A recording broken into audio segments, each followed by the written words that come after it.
Sullivan.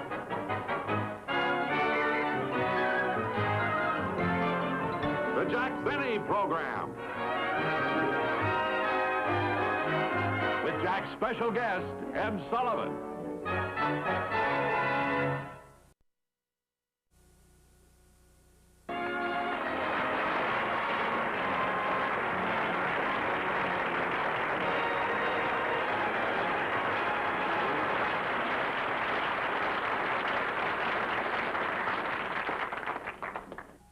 Thank you very much, ladies and gentlemen, and welcome to the show. Now, I've got to tell you what happened to me today as I was driving down to the studio. See, when I stopped for a red light, I noticed a little old lady sitting on the bench waiting for a bus. So I picked her up, you know, and as long as she was coming in this direction anyway, see, I brought her over here to the studio. And when she got out of the car, she was so grateful that she offered me the 30 cents which she would have had to pay the bus. Well, naturally, I wouldn't accept it. But I noticed it was hurting her feelings, and she was so anxious to show her appreciation that right now, while I'm doing this show, she's outside washing my car.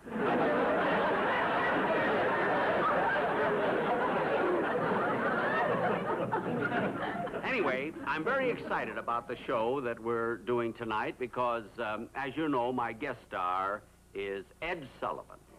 And in our play tonight, he is making his debut as a dramatic actor. This you have got to see. And now, ladies and gentlemen, before I present Mr. Sullivan, I would like to bring out a young lady. Jack.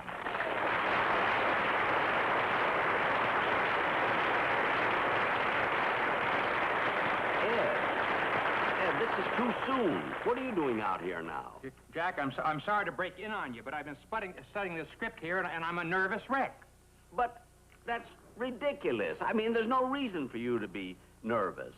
You've been in show business for years and years. Jack is a master of ceremonies. In here it says I have to act, I have to emote. I just can't do it. Now, I can't do it. Oh, what do you mean you can't do it?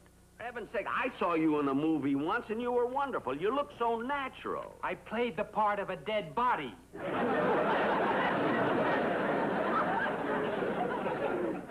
I know, but you did it standing up. Look, Ed, will you please not worry about it? It'll be just fine. Now, go back to your dressing room and study the script. Now, don't worry. Well... Please. It's amazing how much that man worries. And to look at him, you'd never know it. And I can't understand why he's worried so much, because I went to the bother and the expense of bringing a young lady over here, a beautiful young girl, to help us with the play we're going to do. And she's here from Paris, France. And here she is, Miss Monique Lemaire. Monique, I was just telling our audience about you, and I want to tell you how very happy I am that you're in our show here. Thank you very much, Monsieur Benny. It was a great compliment that you invited me to be on your show. Well, you're certainly welcome. And I must say, for a young lady who's been in this country such a short time, you speak very good English. Much better than I speak French, you know. Oh, do you speak French? Well, a little. I mean, enough to call my poodle. Yes, I speak French fairly well. Well, you know that I can go to a French movie and understand practically every word. Oh, you mean you can't go to a Brigitte Bardot movie and enjoy it? I can go to a Brigitte Bardot movie with my ears plugged and enjoy it.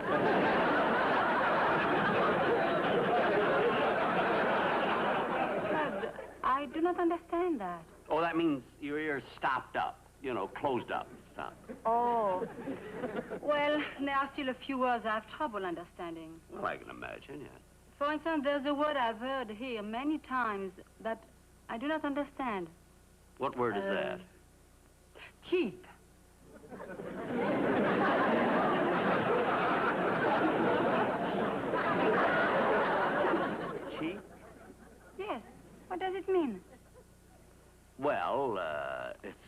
rather difficult for me to explain, but I'll try. Now, supposing you and I were having dinner tonight, which incidentally isn't a bad idea, you know. Let's say you and I were having dinner at some lovely restaurant, and we had cocktails and steak and dessert and coffee and everything. And if I didn't at least pay my share, I would be called cheap.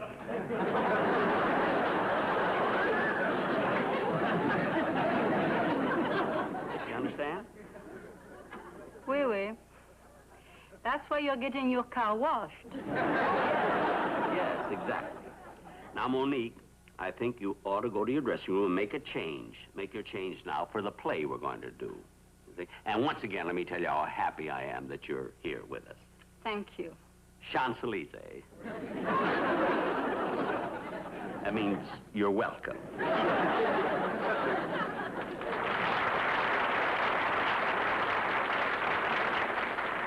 Ladies and gentlemen, I'm sure you will enjoy... Jack! Oh, now what? Jack, I can't do it. I'm getting panicky. Oh, But, Ed. but I've got an idea. Now, this is going to be a courtroom drama, so why can't I play the dead body the way I did in the movie? Ed, you can't... You see, the dead body doesn't appear. Now, I'm going to be the prosecuting attorney, and you're going to be the attorney for the defense, and you'll be fine. No, but Jack, that last scene where I sum up to the jury a big emotional scene, you need a Clarence Darrow. We can't get Clarence Darrow. Please don't worry about it. Just gendarme. Gendarme. That means relax. Go back and just don't worry about it. You'll be wonderful. And keep that smile. Ladies and gentlemen, since courtroom dramas are now the rage of television, we are going to present our version of a tense legal encounter. Now, this takes place in Courtroom B in the Hall of Justice in an unnamed American city. Ladies and gentlemen, for the past 10 days, this courtroom has been the scene of a murder trial that has stirred up so much nationwide attention that for the first time in history, a murder trial is being telecast. I see the principals have just returned from lunch, so before court reconvenes, perhaps I can have a word with them.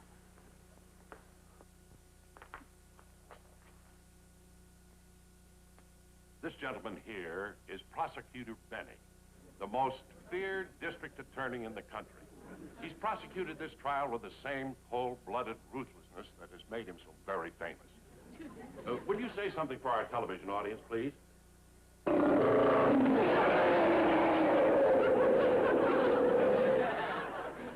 I told you he was rough.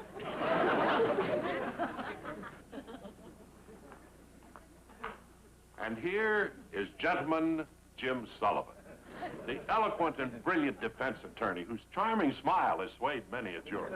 Would you like to comment on this trial, please? Well, no doubt about it. This is big. Really big.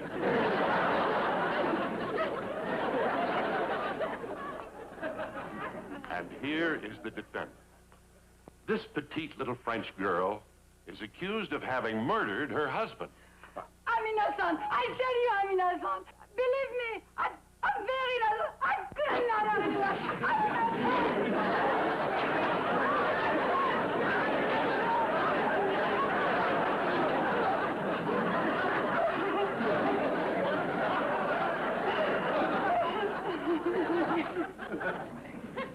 Incidentally, you might be interested to know that her father owns a tailor shop.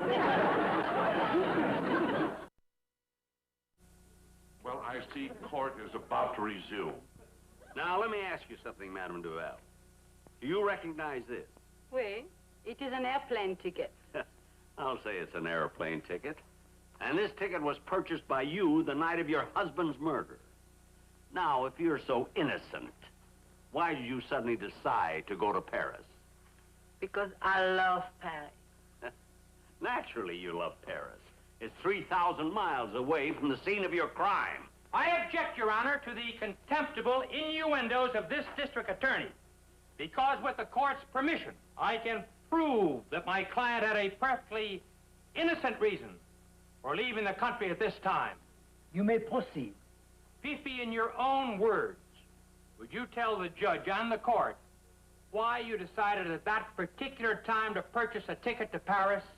Because I love Paris in the springtime. Of course, Paris is beautiful in the springtime. And I love Paris in the fall. I love Paris in the summer. When it sizzles?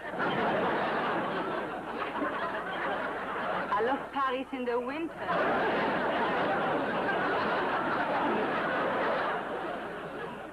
When it drifts?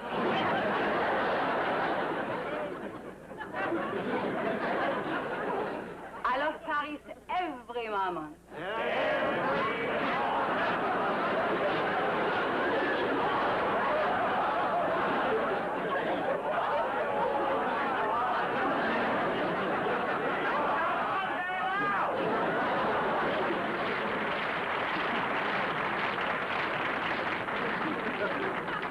Order! Order! Now, on the night of the murder, my client had dinner with her husband, the Chapeau restaurant, Wilshire and La Brea, and that was a particularly happy night, wasn't it? I will never forget that dinner. My husband enjoyed so much. He loved frog's legs. Frog's legs. That night, he ate 7 dozen frog's legs. Just a minute. Your husband was murdered on the night of March 1st. Why did you wait till March 6th to report it? I didn't know he was dead. You didn't know he was dead. He was so full of frog's legs, it took him 5 days to stop jumping.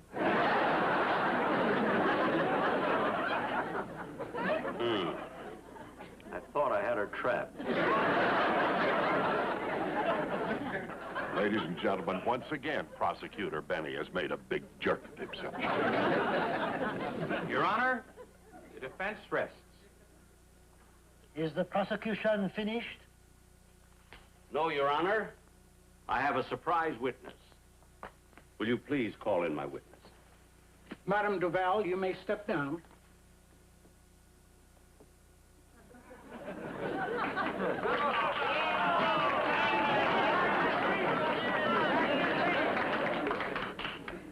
Will the next witness please come in?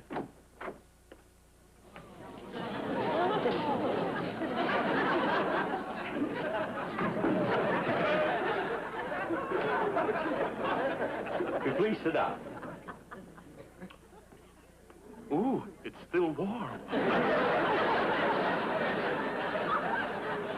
Now, will you please tell the court your name? Arlington Montgomery Van Usen III. And what do you do?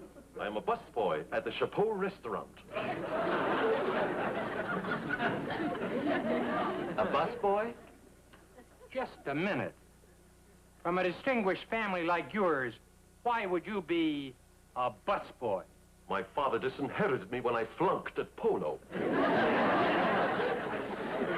Flunked at polo? I missed the ball and killed my horse. Objection overruled.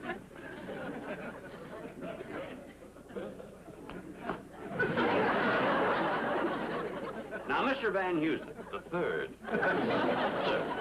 Mr. Van Heusen, since you were the busboy at this particular table, would you say that the defendant and her husband were antagonistic to each other? Oh, yes.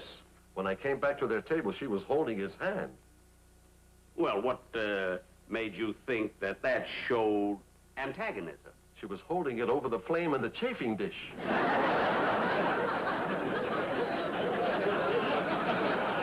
Now, tell me, did you or did you not see a murder on March 1st? Definitely. Definitely what? I definitely did or did not see a murder. Well, which is it? It's your question. Take your pick.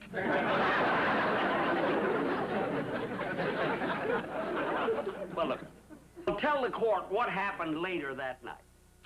Well, when the restaurant closed, I went to the parking lot, and there I saw that same man Madame Duval's husband, lying dead. Just a minute. If you came across the body of a murdered man, why didn't you call the police? When you're found dead after eating in our restaurant, that doesn't necessarily mean that you've been murdered.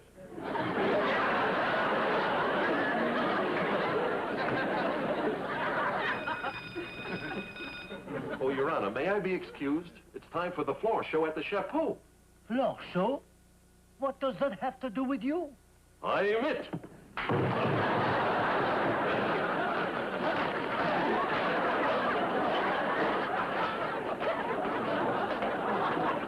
Ole!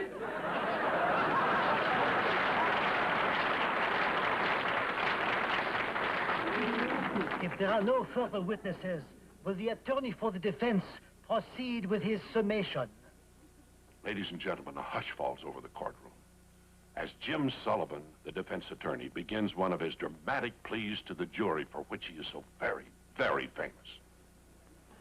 The gentlemen of the jury, never in my long career before the bar, or never, probably in the history of American jurisprudence, has such monumental trivia been uttered as you have heard from my distinguished opponent here, the district attorney. We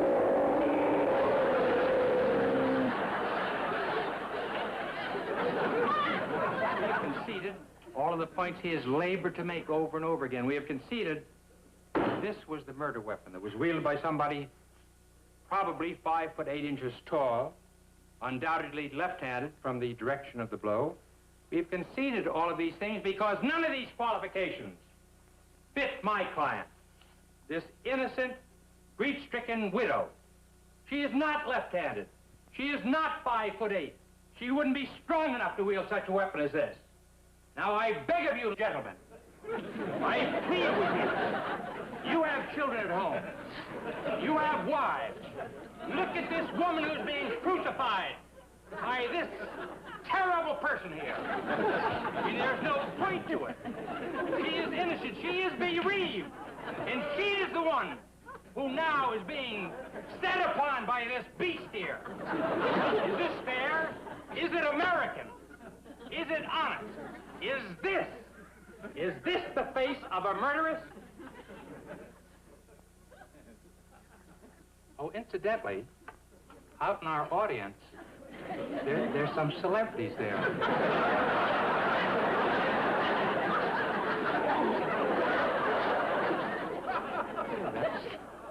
That's sure.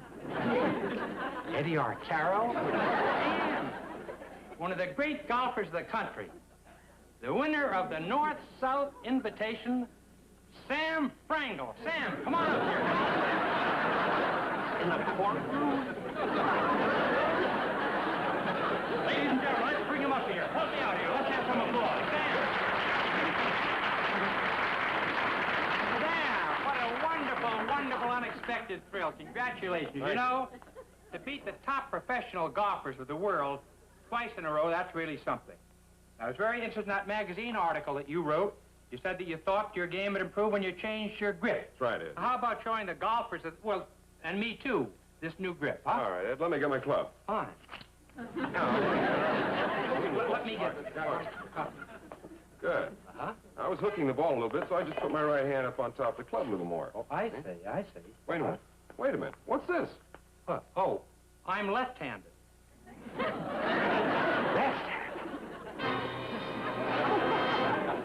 Good, your grip looks all right. Now, I'll tell you, take a little wider stance.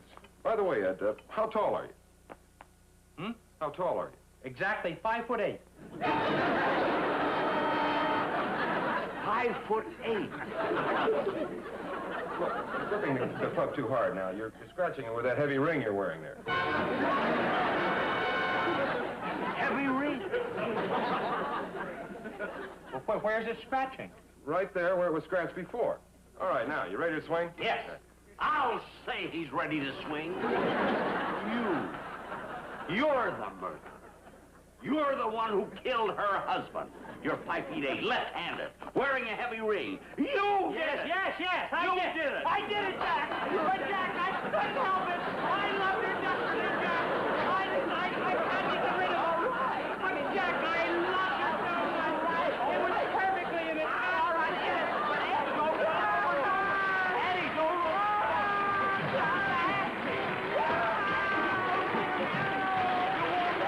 We'll be back in just a moment. But first...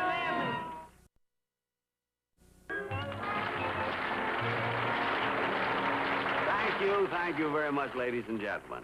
Ed, you were just wonderful as the defense attorney. Oh, and by the way, I have to be in court in a few weeks. I wish you could be there to defend me. I can't, Jack. Why not? I'm the one who's suing you. Oh, yes, for heaven's sake. Well, good luck.